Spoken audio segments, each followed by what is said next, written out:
So সবাই দেখতে পেলে যে সমস্ত সিলেবাস গুলো বললাম, এবং আমরা কিন্তু বলেছিলাম যে আমরা শুরু করব আমাদের ফার্স্ট ক্লাসে, যেটা ইলেকট্রিক চার্জ এবং ফিল্ড কিন্তু আজকে স্টার্ট করছে। তাহলে ইলেকট্রিক ফিল্ড,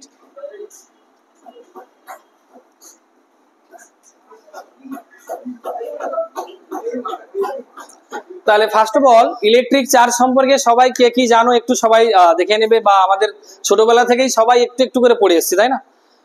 কোন কোন জায়গাগুলো, যেমন আমরা সবাই একটা জায়গায় সবাই খুব একটা ইন্টারেস্টিং চ্যাপ্টার আমাদের ছিল, আমরা ছোটবেলা থেকে পড়ে এসেছি যে when you rub one object with another object you can see that both object is charged over there। এবং সেখানে তোমরা দেখছো একটা এক্সপেরিমেন্ট সবাই কি করতাম, মাথাতে একবারে কি হতো, আমরা সবাই টিচাররা কি করতাম, এই চিরুনি থাকতো বা কারোর হয়তো এরকম পেন থাকতো, আগেকার দিনে স্যাররা কি দেখাতো, রাব করতো, আর তারপরে ছোট ছোট কাগজের টুকরো গাছে নিয়ে এসে দেখাতো, এই দেখো বাবু, তাই না? আর সবাই কি মজা পেতাম, তাই না?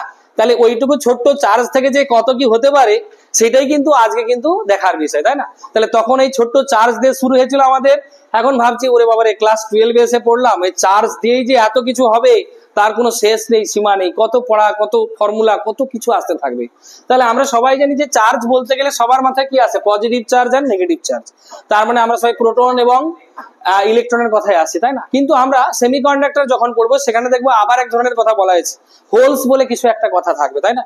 হোলস এবং ইলেকট্রনস, তাই না? অ্যাবসেন্স অফ ইলেকট্রন বলে একটা কথা লেখা থাকবে। ইলেকট্রনস যখন মুভ করছে একটা পজিশন থেকে, তুমি দেখবে সেখানে একটা ভ্যাকেন্সি প্রডিউস হচ্ছে, তাহলে সেই ভ্যাকেন্সিটা কিন্তু বিহেভ করবে অ্যাজ এ পজিটিভ চার্জ, যেটাকে আমরা হোলস বলবো। কিন্তু বেসিক্যালি সবাই জানি চার্জ বলতে গেলে সেই স্যার একদিকে থাকবে সেই পজিটিভ চার্জ আর নেগেটিভ চার্জ, এইগুলো নিয়ে আমরা, চার্জের এসআই ইউনিট কি হবে, কুলম, তাই না? চার্জের ডাইমেনশন সব আস্তে আস্তে পজিটিভ চার্জ এবং একদিকে থাকবে নেগেটিভ চার্জ। তাহলে এই দুই ধরনের চার্জ নিয়েই পড়াশোনা। তাও আমরা দেখবো যে ফিল্ডের যে ইতিহাস সে কিন্তু আমাদের ইলেকট্রিসিটির আগে, অর্থাৎ কারেন্ট ইলেকট্রিসিটির আগে তৈরি। তাই সব জায়গায় আমরা দেখবো যে টেস্ট, যে আমরা সমস্ত চার্জ গুলো নিয়ে পড়াশোনা হবে, অনেক সময় আমরা আইডিয়াল হিসেবে দেখবো যে টেস্ট পজিটিভ চার্জের কথা অনেক জায়গায় বলা হচ্ছে, সেগুলো নিয়েও আমি একটা ক্লাস হয়তো পরে আবার দেখাবো। তো আমরা দেখে নিই প্রথমে যে চার্জের কি কি পড়তে হবে আমাকে। ফার্স্ট অফ অল চার্জের কিছু প্রপার্টিস আছে যেগুলো পড়তে হবে, তাই না? তো ফার্স্ট আমরা দেখে নেবো প্রপার্টিস অফ চার্জ। চার্জের কি কি প্রপার্টি গুলো রয়েছে, প্রপার্টিস অফ চার্জ, কি কি প্রপার্টি গুলো পড়বো আমরা ফার্স্টে আমরা দেখবো। তাহলে প্রথমে দেখলাম চার্জের কনসেপ্ট, বইতে সবাই দেখবে, এখনো ক্লাস 12 এর বইতে ওটাই লেখা রয়েছে, when you rub one object with another object one will gets positive charge, another is negative charge। এবং তার সঙ্গে সঙ্গে আমরা দেখবো কার সঙ্গে ইনডিউসড হচ্ছে, কেউ অ্যাট্রাক্ট হচ্ছে, আবার সেগুলো দেখার জন্য আমরা কি করতাম, গোল্ড লিপ ইলেকট্রোস্কোপ বলে একটা যন্ত্র, তাই না? যারা বাংলায় পড়েছো তারা পড়েছো ওই স্বর্ণপত্র এরকম একটা বিক্ষেপণ বলে একটা যন্ত্র ছিল, তাই না? যারা বেঙ্গলি মিডিয়ামে দেখছো, যাই হোক। তো আমরা দেখবো প্রপার্টিজ অফ চার্জের মধ্যে আমরা কি পাবো না, আমরা চার্জের যে প্রপার্টি ফার্স্টে রয়েছে অ্যাডিটিভিটি প্রপার্টি, তাই না? সবাইকে বলবো একটু ভালো করে আমাদের ভিডিও গুলো দেখতে, ধীরে ধীরে বুঝে বুঝে পজ করে দেখবি। অ্যাডিটিভিটি প্রপার্টি সবাই জানি, তাই না? Additivity means what, if you provide charge to an object then the charge is added over there, তাই না? একটার পর একটা চার্জ কিন্তু অ্যাড হতে থাকবে। তার মানে a great amount of charge you can consider it is a combinations of so many charges, তাই না?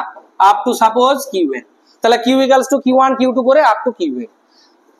জাস্ট একটু একটু করে জেনে রাখো, যে পয়েন্টটা একটু বেশি দরকার সেটা তো আমরা বলবোই। নেক্সট রয়েছে দেখতে পাবো আমরা অ্যাডিটিভিটির পর কোয়ান্টাইজেশন প্রপার্টি। এটা সবাই পড়েছি, তাই না? কারণ যারা আইআইটি ফাউন্ডেশন পড়ে, যারা হায়ার লেভেলে পড়ে, তারা দেখলো জানেই সব, মানে ক্লাস 9 থেকে আমারও কিছু স্টুডেন্ট আছে তারা ছোটবেলা থেকেই জানে, 8-9 থেকে অনেকে পড়ে ফেলেছে এগুলো। কোয়ান্টাইজেশন প্রপার্টি, ওকে।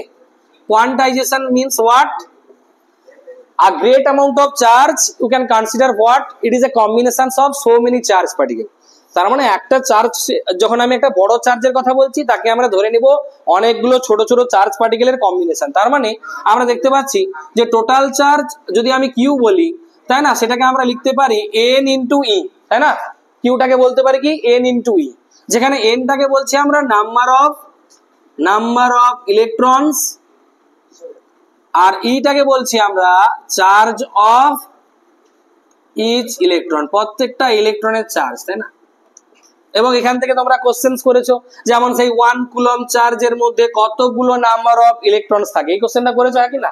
তাহলে 1 কুলম ইকুয়ালস টু আমরা করতাম n ইনটু একটা চার্জ কত 1.6 ইনটু 10 টু দি পাওয়ার -19। তাহলে n বের করতাম কিভাবে, 1/1.6 ইনটু 10 টু দি পাওয়ার -19। এটা করতাম সবাই, করার পরে সবাই পেতাম কি, সেখান থেকে পয়েন্ট উঠিয়ে 10 তাহলে এখান থেকে আমরা 2 5 যা 2 8 যা করতাম, আর তারপরে এখান থেকে করতাম 5/8 ইন্টু করতাম 10 টু দি পাওয়ার 19, এখান থেকে করলে 0.625 ইন্টু 10 টু দি পাওয়ার 19, আর এখানে 6.25 করলে 10 টু দি পাওয়ার 18। তো এরকম কিছু কমন জিনিস সবাই দেখে এসেছি। নাম্বার 3 তে যে প্রপার্টিটা থাকবে সেটা কিন্তু একটা ইম্পর্টেন্ট প্রপার্টি, সেটাকে বলছি আমরা শেয়ারিং প্রপার্টি। শেয়ারিং প্রপার্টি, তাই না? চার্জের একটা প্রপার্টি হলো শেয়ার করে দেয়, তাই না? কিন্তু আমরা মানে শেয়ারিং প্রপার্টি একটা মজার কথা বলি, আমরা কি কোনো কিছু শেয়ার করি? আমরা যদি এখনকার যুগে হয়েছে তো আমার ঘড়িটা যদি আমার কেউ বন্ধু চায় আমি দেবো না, তাই না? এখনকার যুগে এরকম সবাই শেয়ারিং এর উপরে, কিন্তু তোমরা দেখবে যে এখানে শেয়ারিং এর ক্ষেত্রে চার্জ কিন্তু খুব ভালো, তাই না? একটা বডির মধ্যে চার্জ যদি কিউ থাকে, একটা আনচার্জ বডির সঙ্গে তুমি কন্ট্যাক্ট করো, তাহলে কি হবে না, সেই কিউ চার্জকেই দুজনে হাফ হাফ ভাবে তারা বেটে নিচ্ছে, তাই না? কিরকম ভাবে? তাহলে দেখে নিই আমরা sharing of charge. Sharing of চার্জের মধ্যে দেখবো আমরা, ধরো একটা বডি এ বডির মধ্যে চার্জ রয়েছে কি কিউ, আর একটা আনচার্জ বডি রয়েছে আমার বি, তাহলে বি বডির মধ্যে কোনো চার্জ নেই, বাট যখন আমি কন্ট্যাক্ট করলাম কি হবে, এ বডিতে চার্জ আসবে কিউ/2, বি বডিতে চার্জ আসবে কত, কিউ/2। এবার যদি আমি বি কে যদি আর একটা আনচার্জ বডি সি এর গায়ে কন্ট্যাক্ট করাই, তাহলে কি হবে বন্ধুরা, না এই যে বি আর সি এর মধ্যে দেখো, তাহলে বি থেকে চার্জটা কিন্তু আবার শেয়ার হয়ে যাবে। কতটা চার্জ শেয়ার হবে, কিউ/2, হাফ হাফ ভাবে ডিস্ট্রিবিউট হবে। তাহলে এখান থেকে কিন্তু আমরা দেখবো এরপরে যে ইলেকট্রোস্ট্যাটিক্স যে ফোর্সের কথায় যাব, সেখানে অনেক সময় আগে আগে কোশ্চেন আমরা পুরোনো দিনে দেখেছি, এখান থেকে কিন্তু এখন আসে না, কিন্তু পুরোনো দিনে কিন্তু এখান থেকে কোশ্চেন আসতো, আমরা দেখেছি একসময়। তাহলে কিউ/2 কিন্তু এখন কি হয়ে যাবে, বির মধ্যে হয়ে যাবে কিউ/4, সির মধ্যে হয়ে যাবে কিউ/4। আরো পরপর যাও, পরপর ভেঙে যেতে থাকছে। নেক্সট প্রপার্টি আছে আমার conservation property, conservation of charge.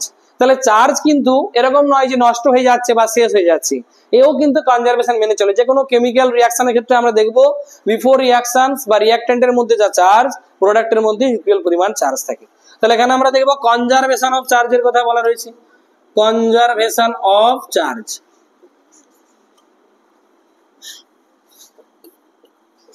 NaCl, ঠিক আছে? তো ইলেকট্রিসিটি পাঠালাম, দেখা যাচ্ছে কি Na প্লাস Cl মাইনাস, তাই না? ক্যাথোড অ্যানোড দুদিকে চলে গেল, তাহলে টোটাল চার্জ কিন্তু আমার এর মধ্যে কিন্তু ইকুয়াল পরিমাণে থাকছে।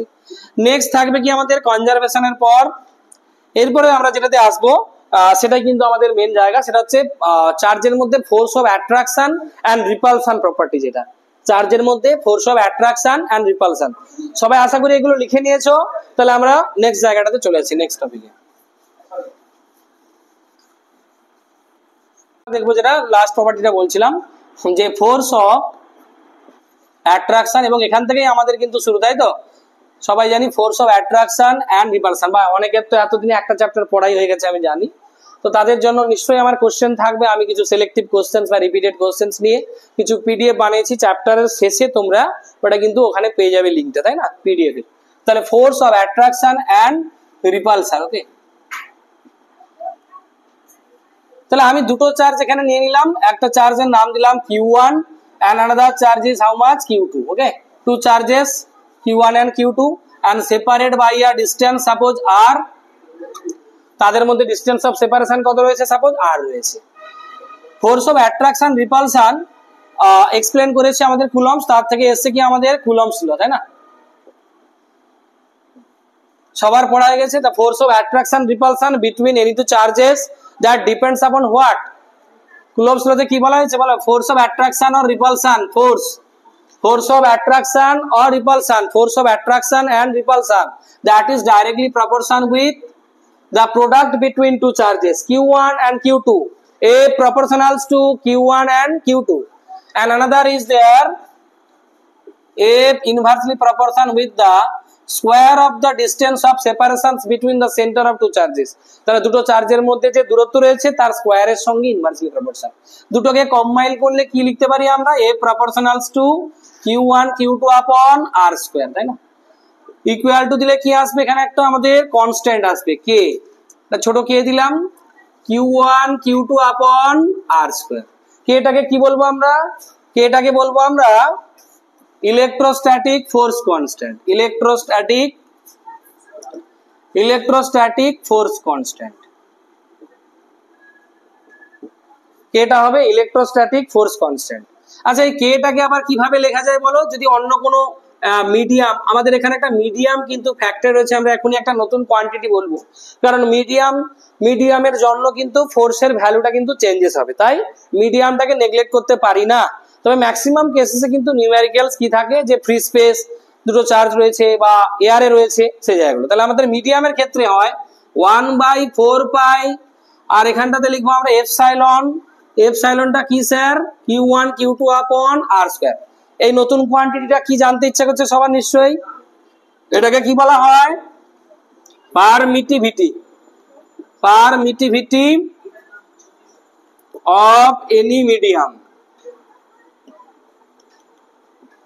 তাহলে পারমিটিভিটিটা কি স্যার জানতে ইচ্ছে করছে তো। তাহলে পারমিটিভিটি কি না, পারমিটিভিটি হলো প্রপার্টি অফ দ্য মিডিয়াম।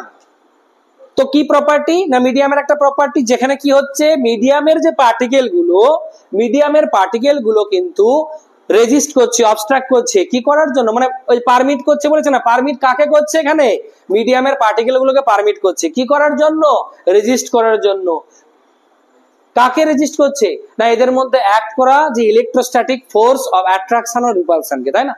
তাহলে এদের মধ্যে যে আমাদের ফোর্সটা কাজ করছে, যার এক্সপ্রেশন লিখেছিলাম না, Q1 Q2 আপন R স্কয়ার, চার্জের প্রোডাক্টের উপর ডিপেন্ড করছে, ডিসটেন্স অফ সেপারেশনের উপর ডিপেন্ড করছে। তাহলে সেই যে ফোর্স, সেই ফোর্সটাকে কিন্তু কি করছে, আস্তে আস্তে কমিয়ে দেবে। আমি এয়ারে রাখলে যা হবে, অন্য কোনো মিডিয়ামে রাখলে কিভাবে সেটা চেঞ্জ হয়, সেটা তোমাদেরকে এখন লিখে দেখাবো, তাই না। তাহলে এপসাইলনটা কি হলো, permittivity of any medium. Permittivity কি একটু যদি লিখতে চাও লিখে নাও, it is the property of the medium where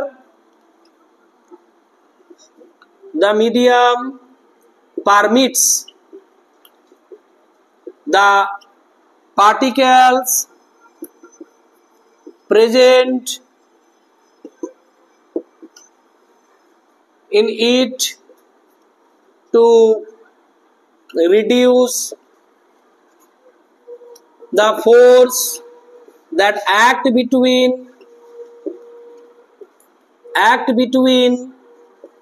the charge particles, charge পার্টিকেলের মধ্যে অ্যাক্ট করা ফোর্সকে রিডিউস করার জন্য অ্যালাউ করছে, পারমিট করছে কে, মিডিয়ামের পার্টিকেলস গুলোকে। তাহলে মিডিয়ামের প্রপার্টি, যদি এটা অন্য কোনো মিডিয়াম হয় তাহলে তার ক্ষেত্রে আলাদা হবে, that acts between the charges. Okay, তাহলে এই এপসাইলনের যখন আমি ব্যাপারটা বললাম, এখানে একটা নতুন একটা কোয়ান্টিটি একটু পড়াশোনা করতে হবে, সেটা হচ্ছে যেটাকে আমরা কে বা বলছি আমরা এপসাইলন আর। কেটাকে বলা হয় আমরা জানি ডাইইলেকট্রিক কনস্ট্যান্ট, আর এপসাইলন আরটাকে কি বলবো আমরা, রিলেটিভ পারমিটিভিটি। তাহলে রিলেটিভ কথাটা এসছে মানে নিশ্চয়ই সবার মনে হচ্ছে, আমরা ক্লাস 10-এ পড়ে এসছি না, রিলেটিভ রিফ্র্যাক্টিভ ইন্ডেক্স, নিশ্চয়ই কারোর রেসপেক্টে আমরা বের করতাম। তাহলে এখানে সত্যিই রেসপেক্টে বের করবো আমরা। কিভাবে বের করব, এপসাইলন আর কে লেখা যায় এপসাইলন আপন এপসাইলন নট। এই চিহ্নটাকে কি বলছি, এপসাইলন, গ্রিক লেটার, হ্যাঁ, যাদের মনে থাকবে না নিশ্চয়ই পাশে খাতায় লিখে রাখো এপসাইলনটা কি। ওকে, তো এপসাইলনটাকে বলা হচ্ছে permittivity of any medium by epsilon naught is the permittivity of free space medium. তাই ফ্রি স্পেস মিডিয়াম বোঝানোর জন্য এই জিরোটা লাগানো হয়েছে, এপসাইলন নট। তাহলে আমরা কি লিখবো, epsilon is the permittivity of any medium upon permittivity of free space medium. Okay, free space medium. তার মানে কোন মিডিয়ামের পারমিটিভিটিকে আমরা কিভাবে লিখতে পারি, in terms of permittivity of free space medium। তার মানে কিভাবে লিখতে পারি, epsilon equals to, from this expression what we can write, epsilon equals to epsilon r into epsilon naught। okay, epsilon r into epsilon naught, or you can say k into epsilon naught। তাহলে যদি আমাকে k এর value বা epsilon r এর value দেওয়া থাকে কোনো মিডিয়ামের জন্য, তাহলে কিন্তু তোমরা সহজেই সেই মিডিয়ামের পারমিটিভিটিটা পেয়ে যাবে, তাই না। তাহলে আমি যদি অন্য কোনো মিডিয়ামের যখন লিখেছিলাম, এই যে লিখেছিলাম না ফোর্স ইন এনি মিডিয়াম, তাহলে সেই মিডিয়ামের কি লিখলাম 1/4 পাই এপসাইলন। এই এপসাইলনটার জায়গায় আমি কি লিখতে পারি, epsilon r into epsilon naught, বা কি বলতে পারি এপসাইলন ইকুয়ালস টু, এটাও লিখতে পারি কে ইনটু এপসাইলন নট। তাহলে এখানে আমি লিখতে পারি তো in any medium equals to 1 upon 4 pi k into epsilon naught q1 q2 upon r square। এটা লেখা যায় একই না? তার মানে এই কে টা কিন্তু আমার বাইরে বেরিয়ে আসছে, এই কে বা এপসাইলন আর এগুলো কিন্তু বাইরে বেরিয়ে আসছে। এদের ভ্যালু যদি বলে দেওয়া থাকে তাহলে কিন্তু আমরা সহজে বের করে নিতে পারবো, তাই না? তাহলে এখানে কেও লিখতে পারো, বাকি লিখতে পারো তোমরা, এপসাইলন আর ও লিখতে পারো, যেটা তোমাদের পছন্দ। তাহলে অন্য কোনো মিডিয়ামের বেলায় কি হয়ে যাবে দেখো, এটা হয়ে যাচ্ছে 1 আপন কে, কেটাকে বাইরে বের করে নিলাম, পড়ে থাকছে কি 1/4 পাই এপসাইলন নট, আর এখানে পড়ে থাকছে q1 q2 আপন r স্কয়ার, তাই না? তাহলে 1/4 pi epsilon not q1 q2 আপন r স্কয়ার, যেটা এটা হয়ে যাচ্ছে কি 1/k ইনটু হয়ে যাচ্ছে ফোর্স in free space, তাই না? ফোর্স ইন ফ্রি স্পেস और এয়ার মিডিয়াম। তাহলে এয়ার মিডিয়ামে বা ফ্রি স্পেস মিডিয়ামে যা হয় তার 1/k টাইমস কিন্তু কমে গেল। কি কারণে কমে গেল? কারণ অন্য মিডিয়ামে গেলে ওই মিডিয়ামের যে পার্টিকেল গুলোর রেজিস্ট করার ক্ষমতা আমার কিন্তু ফ্রি স্পেসের থেকে বেশি, তাই জন্য আমার কিন্তু 1/k টাইমস কমে যাবে ফোর্সটা, তাই না? তার মানে ফোর্সটা কি দেখলে, অন্য কোনো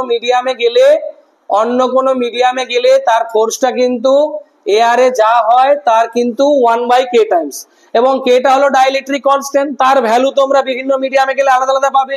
এয়ার এর ক্ষেত্রে এটার ভ্যালু 1 হয়ে যাবে, তাই না?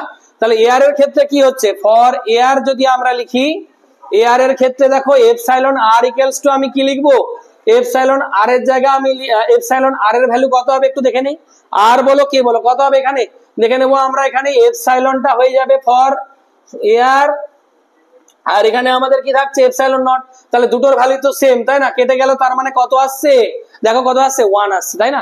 তাহলে এপসাইলন আর এর ভ্যালু 1 হয়ে যাওয়ার ফলে, তাহলে এপসাইলন আর এর ভ্যালু 1 হয়ে যাওয়ার ফলে, বা আমরা এখানে এই যে কে এর ভ্যালু যদি 1 হয়ে যায়, তাহলে 1 হয়ে গেলে তাহলে আমি যখন আমি এয়ার এর জন্য করব তখন ফর্মুলাটা কি লিখবো, 1/4 pi epsilon r epsilon naught into আমার q1 q2 আপন r স্কয়ার, এটা ছিল তো।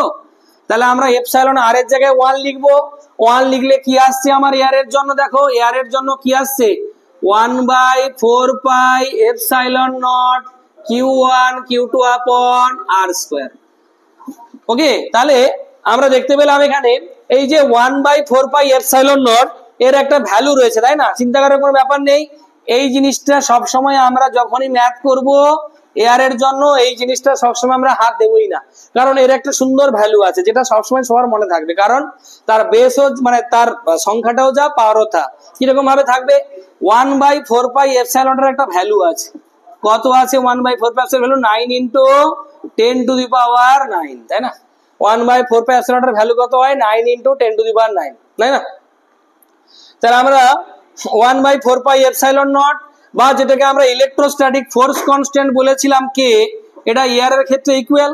তাহলে এয়ার এর ক্ষেত্রে এটা equal, K equals to 1/4 pi epsilon naught equal 9 to 10 power 9, আর ইউনিটটা কি হয়ে যাবে আমার newton metre square upon coulomb square, বা বলতে পারো কুলম টু দি পাওয়ার -2, এটাও লিখতে পারো, তাই না? আচ্ছা, এবার যে জায়গাটাতে আমরা যাব, তাহলে সবাই আশা করি এই জায়গাটা লিখে নিয়েছো। তাহলে আমরা নেক্সট টপিকে আসছি। তাহলে নেক্সট দেখবো আমরা কোন জায়গাটায়, দেখো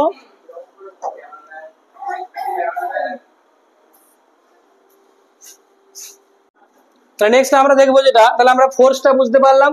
কোন জায়গায় যদি তোমাকে এপসাইলন আর এর ভ্যালু দেওয়া থাকে সাপোজ 8, তাহলে 8 মানে আমাকে রিলেটিভ পারমিটিভিটির ভ্যালু বলা আছে 8, তার মানে হলো ওই মিডিয়ামটাতে ওই মিডিয়ামটার পারমিটিভিটি কত হবে, ওই মিডিয়ামের পারমিটিভিটি হবে, ওই মিডিয়ামের পারমিটিভিটি কত হবে আমার, ওই মিডিয়ামের পারমিটিভিটি তাহলে হবে 8 Times of epsilon not, 8 Times of epsilon not. তাহলে ওই মিডিয়ামে ফোর্স কত হবে বলো তো, তোমরা নিজে খাতায় করে দেখাও। তাহলে ওই মিডিয়ামের ফোর্স কত হবে, ওই মিডিয়ামের ফোর্স হবে 1/4 পাই এপসাইলন q1 q2 আপন r স্কয়ার, তাই না? তাহলে 1/4 পাই এপসাইলন এর জায়গায় কি লিখবো আমরা, 1/4 pi epsilon r into epsilon not q1 q2 আপন r স্কয়ার, তাই না? এটা লিখবো আমরা। আবার এপসাইলন আর এর জায়গায় কি লিখবো, 1/4 পাই এপসাইলন আর এর জায়গায় 8 into epsilon not Q1 Q2 upon R square লিখবো। তার মানে এখানে আমরা 1/8 বেরিয়ে আসলে 1/4 pi epsilon not Q1 Q2 upon R square, তাই না? তার মানে তোমরা দেখো এয়ার এর জন্য যেটা হয় বা ফ্রি স্পেসের জন্য যা হয় তার 8 টাইমস কমে গেছে। তার মানে যত আমার ডাইইলেকট্রিক কনস্ট্যান্ট বা আমরা যেটা বলছি আমাদের রিলেটিভ পারমিটিভিটির ভ্যালু যত বাড়তে থাকবে তত কিন্তু মনে রাখবো যে সেই মিডিয়ামে চার্জ পার্টিকেলের মধ্যে অ্যাক্ট করা ফোর্সের পরিমাণ কিন্তু তত কমতে থাকবে। ক্লিয়ার হয়েছে আশা করি টপিকটা? নেক্সট আমরা চলে আসছি যেটাতে যে আমাদের যেটা বলছিলাম, তাহলে ফোর্সটা হয়েছে বোঝা। তাহলে ফোর্স যদি বুঝতে পারো তাহলে এখান থেকে বিভিন্ন ধরনের ম্যাথ আসে, সেগুলো কিন্তু আমাদেরকে দেখতে হবে কিরকম টাইপের ম্যাথ গুলো আসতে পারে। আচ্ছা, ফোর্স ফর আমরা ফোর্সের যে মাল্টিপল চার্জের ফলে যে ফোর্সটা হয় সেটা একটু দেখে নিই কয়েকটা ম্যাথ। যেমন ধরো এরকম ট্রায়াঙ্গুলার শেপ দেওয়া আছে, ইকুইল্যাটারাল ট্রায়াঙ্গেল রয়েছে, প্রত্যেকটা সাইড হয়তো এ এ করে বলে দেওয়া রয়েছে, each angle is there 60 degree করে রয়েছে। Suppose here minus Q charge and another is here plus q charge and here another charge plus capital Q charge is placed. You have to find out the force on this capital Q charge. কি করে বের করব? এই চার্জটা কিন্তু যে plus Q দেখতে পাচ্ছ এর উপরে কিন্তু একটা ফোর্স দেবে। কোন দিকে দেবে না, আমরা প্লাস প্লাস কে স্যার রিপেল করে অবভিয়াসলি কি হবে অ্যারে ডাইরেকশনে এই দিকে থাকবে আমাদের, তাহলে এর নাম দিয়ে দিলাম আমরা F1। Minus Q plus Q এর উপরে কোন দিকে দেবে না এই দিকে দেবে, তাই না? তাহলে এটার নাম দিয়ে দিলাম কি আমরা F2 দিয়ে দিলাম। তাহলে এদের মধ্যে আমরা রেজাল্টেন্ট তৈরি করব। রেজাল্টেন্ট কিভাবে আসবে? তাহলে এটা হয়ে যাবে রেজাল্টেন্ট। তাহলে এটা 60 হলে এটা কত হয় বন্ধুরা? এটা হয়ে যাবে 120 ডিগ্রি, তাই না? তাহলে রেজাল্টেন্ট ফোর্স কি করে বের করতে হয়? 11টা তো ভুললে চলবে না, যদিও বা ভুলে যাই সবকিছু। একটা চ্যাপ্টার সবাইকে পড়তে বারবার বলছি, তা আরেকবার সময় থাকতে থাকতে পড়ে নাও এখন ভেক্টর চ্যাপ্টার ভালো করে, কারণ vector component resultant resolution everywhere it may be needed, তাই না? প্রত্যেক চ্যাপ্টার। তাহলে আমরা F ইকুয়ালস টু কি করব? root over of F1 square plus F2 square plus twice F1 into F2 into cos of 120 degree. What is the value of cos 120 degree? That is minus half. তাহলে F1 এর ভ্যালুও তোমরা বের করতে পারবে easily, because the force needed only the magnitude of the charge and the distance of separation between the charge. So you can write here K, যদি আমরা এটা consider করে নেই যে চার্জ বা that systems consist in the air, so you can write K into Q upon A square। একই রকম ভাবে F2 এর ভ্যালুও সেম হবে K Q into Q upon A square, তাই না? এই টাইপের ম্যাথ কিন্তু করতে হবে প্র্যাকটিস। আবার কি টাইপের থাকতে পারে? দেখা গেল যে দুদিকে দুটো চার্জ রয়েছে, বললো এদের মাঝে আমি আরেকটি তৃতীয় চার্জকে নিয়ে আসবো কিউ, বলবে যে এমন কিউ, এই কিউটার ভ্যালু কত বলো এবং কত ডিস্টেন্স থেকে প্লেসড করব, হ্যাঁ, যার ফলে দেখা যাবে সিস্টেমটা ব্যালেন্স রয়েছে। তার মানে দুদিকে দুটো চার্জের ভ্যালু হয়তো বলে দিল, একদিকে বললো মাইনাস কিউ আছে বা একদিকে বললো আমার হয়তো কিউ আছে, দিয়ে বলবো যে এই কিউ এর ভ্যালুটা কত হবে, তাই না? বা এটা হয়তো বললো আমার মাইনাস কিউ, এটা প্লাস কিউ, এই কিউ এর ভ্যালুটা কত হবে। তাহলে in terms of Q have to find out. আর ধরো ডিস্টেন্স অফ সেপারেশন কিছু একটা বলা থাকলো এক্স বা কিছু একটা, তোমাকে এই পয়েন্ট হয়তো বের করতে হবে। তাহলে এরকম ম্যাথ গুলো কিন্তু আমরা যখন আমাদের এক্সারসাইজ থাকবে কিছু ম্যাথ করানো হবে তখন কিন্তু আমরা নিশ্চয়ই দেখবো। তাহলে নেক্সট আমরা চলে আসবো যেটাতে, সেটা হচ্ছে ভেক্টর ফর্মে চলে আসবো, তাই না? আমরা চলে আসবো নেক্সট, একটু এটা লিখে নিয়েছো নিশ্চয়ই আশা করি। এবার চলে আসবো ভেক্টর ফর্ম। তাহলে কুলম্বস লর যে ভেক্টর ফর্ম, যে কোনো ভেক্টর কোয়ান্টিটি, এখানে দেখবো আমরা বারবার বলছি ভেক্টরের কথা, মানে নিশ্চয়ই এটা ইম্পর্টেন্ট রয়েছে। তাহলে ভেক্টর কোয়ান্টিটিটা যেহেতু আমরা বলছি ফোর্স, তাহলে ভেক্টর ফর্মটা আমরা দেখে নিই। Vector form of Coulomb's law. তাহলে কুলম্বস লর ভেক্টর ফর্মটা দেখে নিই আমরা কি আছে। তাহলে ভেক্টর ফর্ম কিরকম ভাবে থাকবে দেখে নিই একটু আমরা, কারণ ভেক্টর ফর্মটা না হলে আমি force for multiple charges or মানে আমরা পরের টপিক গুলোতে একটু দিতে অসুবিধা। তাহলে suppose this is x Axis, this is Y here. Suppose the position vector of this charge particle, suppose this is Q1 charge and this charge is here Q2. দুটো charge রয়েছে Q1 Q2. What is the position vector of Q1? Suppose you consider this is R1 and the position vector of R2, that is R2, okay? And this distance, that distance between Q1 and Q2, that is, you can say suppose R21 or R12. What mean you can write there? R21 equals to R2 minus R1. If I say R12, then you can write here R1 minus R2. But if we take the mod if we take the mod then you can consider the magnitude of the distances there r ধরে নিলাম দুটোর মধ্যে distance কত r তাহলে আমরা যে কোনো vector quantity আমি ধরো এখানে লিখব force on second charge particle by the first charge particle বা force due to first charge particle on the second charge particle এরকম বলতে পারে force on second charge particle তাহলে q2 এর উপরে q1 কতটা ফোর্স দিচ্ছে force on second charge particle by first charge particle তাহলে কত হবে বলো এটা তোমরা তাহলে আমরা এটাকে এইভাবে লিখবো F21 equals to what some magnitude here along with some unit vector and that unit vector represents what the direction of the force F21 তাহলে আমরা ম্যাগনিটিউডটা কিভাবে লিখবো একটু দেখে নেই 1/4 pi epsilon naught product between two charges and the separation that is suppose here r21 square along with this unit vector you can write this r21 cap so r21 cap is the unit vector that represents r21 represents what r21 represents the direction of f21 তাহলে f21 টা কোন দিকে কাজ করছে না এক নম্বরটা 2 এর উপর দিচ্ছে দুটোই পজিটিভ চার্জ তাহলে কি হবে f21 টা এই দিকে কাজ করছে আবার একই রকম ভাবে বলো এই যে q2 চার্জ q1 এর উপরে কোন দিকে দিচ্ছে এই দিকে দেবে তার নাম দেব আমরা f12 তাই না তাহলে এটাকে আরেকটু ভেঙে যদি লেখা যায় যে কোনো একটা ফরম্যাটে হয়তো এমসিকিউ তে দিয়ে দিল বা কোনো জায়গায় অ্যাসারশন থেকেও আসতে পারলো কিভাবে লিখবো আর আমরা ধরে নিয়েছি চার্জ পার্টিকেল গুলো কনসিস্ট করছে এয়ারে 1/4 pi epsilon naught q1 into q2 r21 square and r21 cap can be written as unit vector কি হবে লিখবো আমরা জানি তো প্রথমে থাকবে কি আমাদের ইউনিট ভেক্টর কে লেখা যাবে r21 vector by r21 mod তাই না r21 ভেক্টর বাই r21 এর mod তাহলে কি পাবো এখান থেকে 1/4 pi epsilon naught q1 into q2 upon r21 square আর এখান থেকে আবার একটা r21 পেয়েছি তাহলে মিলে কি হয়ে যাবে r21 এর কিউব হয়ে যাবে তাই না আর বা ওটা তো আরও ধরেছি আরও লিখতে পারো তোমরা সঙ্গে থাকবে r21 ভেক্টর এটাও লিখতে পারি যে কোনো একটা মানে স্টেপ মানে এটাও লিখতে পারো এটাও লিখতে পারো যেটা similarly you can write force on first charge particle by the second charge particle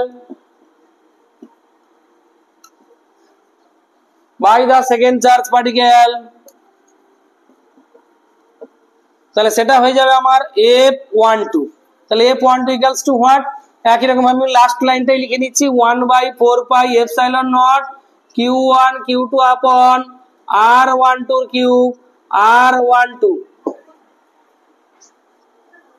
হলো তাহলে আমরা ভেক্টর ফর্ম তো পেয়ে গেলাম আশা করি সবাই বুঝতে পেরেছো এবার আমরা চলে যাব তাহলে নেক্সট হচ্ছে আমাদের যে জায়গাটায় টপিকটা রয়েছে তাহলে আমরা ইলেকট্রিক ফিল্ডে চলে যাব ইলেকট্রিক ফিল্ড ইন্টেন্সিটি এগুলোর মধ্যে কিন্তু আস্তে আস্তে ঢুকে যাচ্ছি তারপরে আমরা ডাইপোল করব সবাই লিখে নিয়েছো আশা করি মুছে দিচ্ছে তাহলে এবার